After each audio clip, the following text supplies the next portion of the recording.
Hello guys! Day 2 ng aming quarantine, community quarantine dito sa Belgium. Kaya,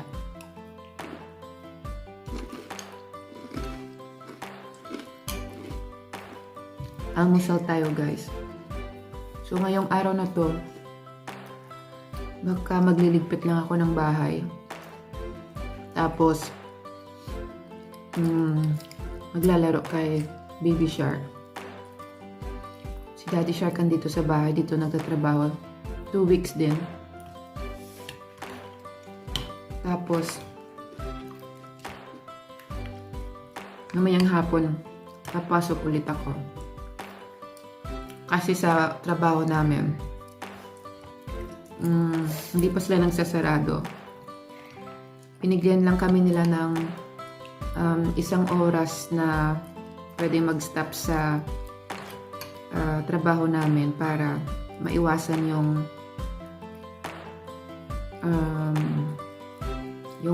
susunod na shift na papasok. So halimbawa, alas 10 ng gabi yung end ng shift ko. So ginawa nilang alas 9. Kasi yung susunod na shift na papasok is alas 10. So para marespeto yung 1 meter, ang tawag doon? 1 meter distance, yun ang ginawa nila.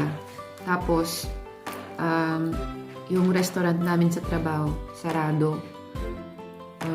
Wala kaming mainit na pagkain kasi nga para sa 1 meter distance na regulasyon. So, binigyan lang kami nila ng libreng tinapay. Siyempre may mga palaman na yun.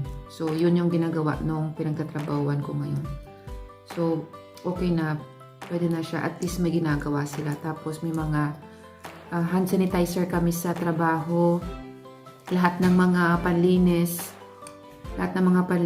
meron kami. So, ayun guys. Samahan niyo ako sa day 2 ng aming community quarantine. Sekmar suso. Suso. Suso. Suso. Suso. Kutso.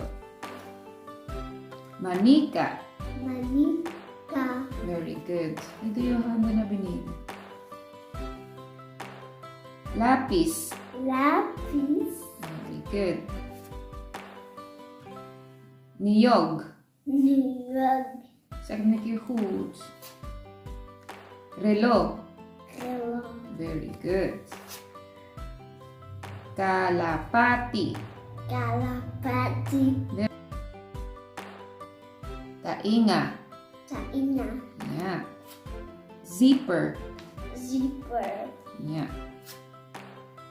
Paro-paro. Paro-paro. Yay. Pinya. Pinya. Yeah. Orasan. Orasan. Yeah. Quill. Quill. Yeah. Xylophone. Xylophone. Yeah. Yapak. Yapak. Usa. Usa. Walis. Walis. Yeah. Violin. Violin. Kijk naar hier. Ngipin. Ngipin. So, ayun guys. Pang late shift ako ngayon. Nasa bike ako kasi maganda yung panahon. So, maganda pag nag-bike papunta ng trabaho kasi maganda naman yung weather. Tapos, nakasave pa ako ng gasolina. Nakapag-exercise na din ako. So, nandito na ako malapit sa trabaho ko, guys.